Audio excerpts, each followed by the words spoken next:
Hey everyone, and welcome back for another deep dive. This time we're heading back to the 13th century to explore the philosophy of maybe a figure you haven't heard much about, Philip the Chancellor. And we're going to be doing a super deep dive on him today based on the Stanford Encyclopedia of Philosophy entry. It's always best in philosophy to go back to those primary sources, right? I mean, that's where the gold is. Yeah, for sure. I mean, it's like we're going to be transported back in time to like the streets of medieval Paris and listening in on some really intense philosophical debates. Exactly. And what's really wild to me is that Philip was tackling these like huge questions about good and evil and free will, even the nature of time, like centuries before a lot of the big names that we tend to associate with these ideas. Yeah, and what makes it even more fascinating is that he's working within this very specific context of 13th century theology, but he's not just like regurgitating old ideas. He's really like pushing the boundaries and coming up with new and innovative ways of thinking about these issues. So let's set the scene a bit. Imagine being born in Paris in the 13th century. Your family has connections to bishops and kings. Yeah. Sounds like a pretty good life. That was Philip's reality. But instead of following this straightforward path to power, he chooses a different route: scholarship. Yeah, he becomes the Chancellor of Notre Dame, which sounds very prestigious, but it was actually the lowest administrative position. Hmm. The interesting thing is that it involved overseeing education, so this put Philip right in the thick of the newly forming University of Paris. So talk about being at the right place at the right time. Absolutely. And this wasn't just any university. The University of Paris was kind of like this hub, this hotbed of intellectual activity with all of these masters challenging the authority of the church. Right. And Philip finds himself smack dab in the middle of all of it. Yeah, and in the midst of all of this, he's writing his masterpiece, the Summa de Bono. Most theological texts at this time were very God-centered, focusing on divine attributes and scriptural interpretation. But Philip takes a totally different approach. He makes the good the central organizing principle of his entire work. It's almost like he's saying, let's start with this fundamental concept of the good, which is something that we all still grapple with even today, and let's see where it leads us. Yeah, and it makes his work surprisingly accessible even to a modern audience. Yeah. Because we all have some sense of what's good, right?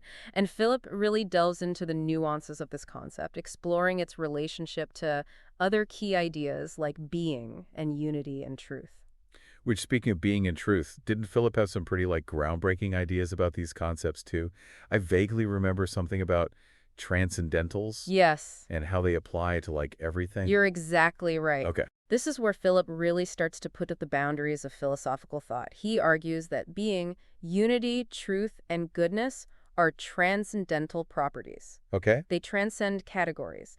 What that means is they're not limited to specific types of things. They apply to everything that exists. Okay, I think I need, like, an example. Sure. Transcending categories sounds a bit abstract. Imagine you have a friend who is a doctor and is also a talented musician. Okay. Being a doctor and being a musician are different categories, right? They involve different skills and knowledge and practices. Yeah. But your friend, as a single person, embodies both of these seemingly distinct categories. I see. So they're, what is it, extensionally equivalent? Yes. They both describe the same person, but intentionally different. They have different meanings? Exactly. Okay. And so Philip uses a similar example. Actually, he uses squares and rectangles. But I think using a human example makes it a little bit more relatable. So these transcendentals, like being and goodness, they're similar to everything that exists, but at the same time, they have a unique meaning for each particular thing. That's kind of blowing my mind a little bit. Like Yeah. you're saying there's this underlying unity to reality, but then also this incredible diversity and complexity within that unity. Yeah, it's really a fascinating idea. And what's even more interesting is that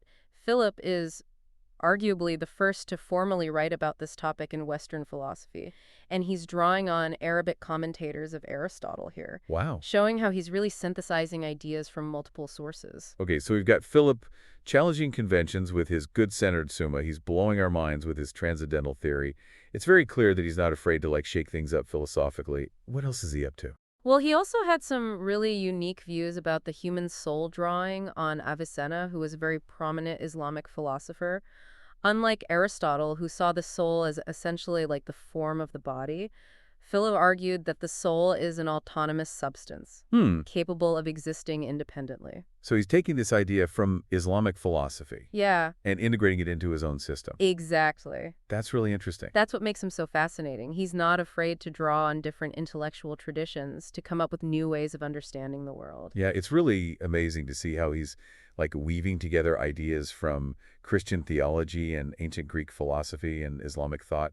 Really kind of shows what a dynamic intellectual environment it was back in the 13th century. It does. And speaking of dynamic, Philip's ideas about the will and the intellect are equally intriguing. He kind of turns the tables on the traditional view and proposes that they are not two separate powers, but actually one power with two different acts. Okay, I'll admit I'm a little bit lost on this one. How can the will and the intellect be the same power? I mean, we usually think about them as like separate mental faculties, right? Right. So the traditional view, going back to Aristotle, sees the intellect as the part of us that understands the world. It's all about knowing and reasoning and judging. The will, on the other hand, is what drives us to act. It's about desire and choice and striving for what we perceive as good. So intellect is knowing, will is doing. Seems pretty straightforward, but how does Philip bridge that gap? He brings in his theory of the transcendentals here. So remember how we talked about truth and goodness being transcendentals? Well, Philip argues that since truth and goodness are ultimately aspects of the same fundamental reality, the intellect aiming for truth and the will aiming for good are not fundamentally different powers. So like two sides of the same coin. Yeah, We strive for truth with our intellect and we strive for good with our will, but it's all ultimately directed towards the same goal, right? Understanding and participating in this deeper reality. exactly. His argument is that you can't really have one without the other. True knowledge leads to right action, and right action is guided by a deep understanding of what is truly good. This makes me think about that famous quote from Socrates, virtue is knowledge. Yeah, It seems like Philip is kind of riffing on that idea, suggesting that like true understanding of the good will naturally lead to virtuous action. it's a great connection. And it shows how he's engaging with those ancient philosophical traditions, but then adding his own unique spin on it.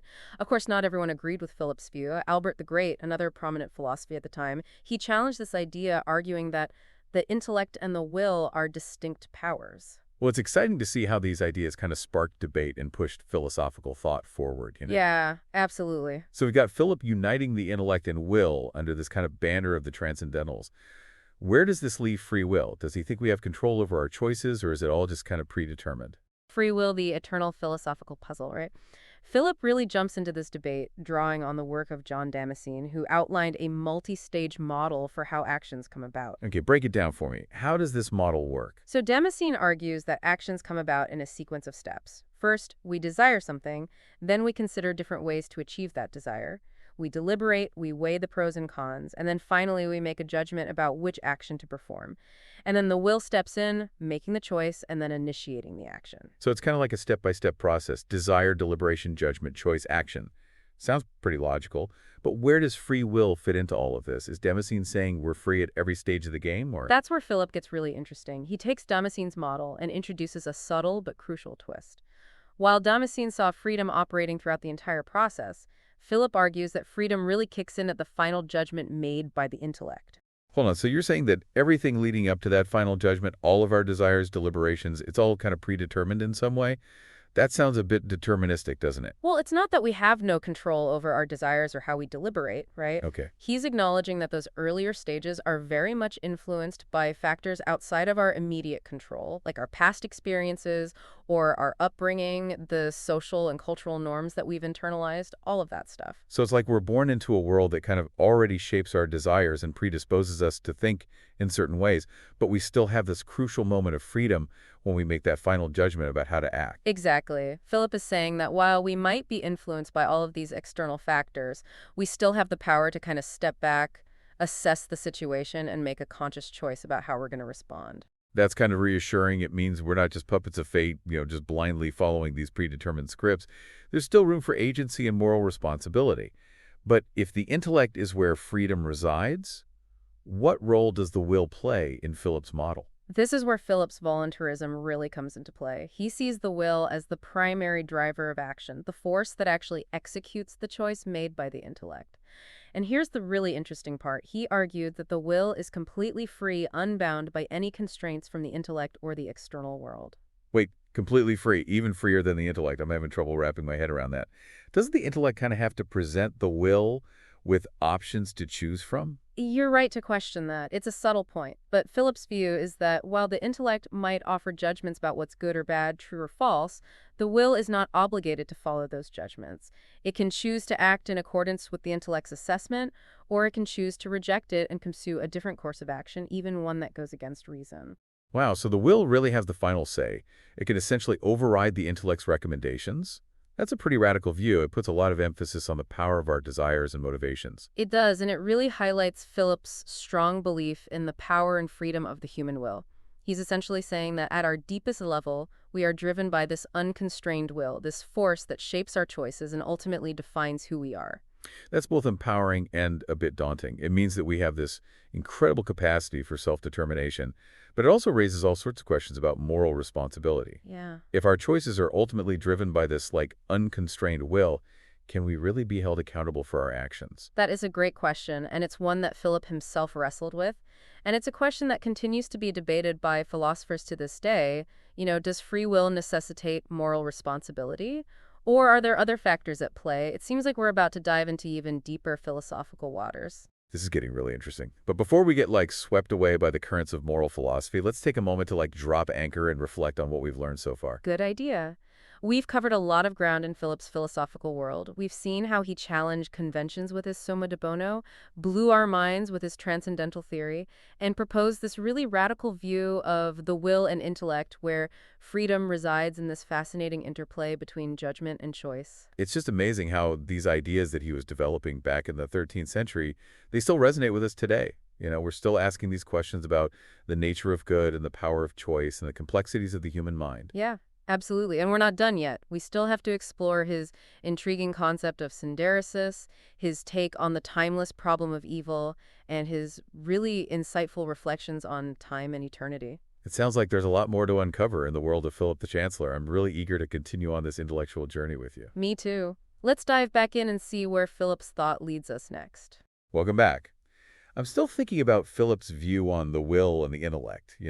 It's really got me thinking about my own decision-making. Like, do I always follow reason, or does my will just take over sometimes? Well, that's exactly the kind of self-reflection that Philip's work encourages. It's not just about understanding these ideas in the abstract, it's about applying them to our own lives. Yeah, for sure.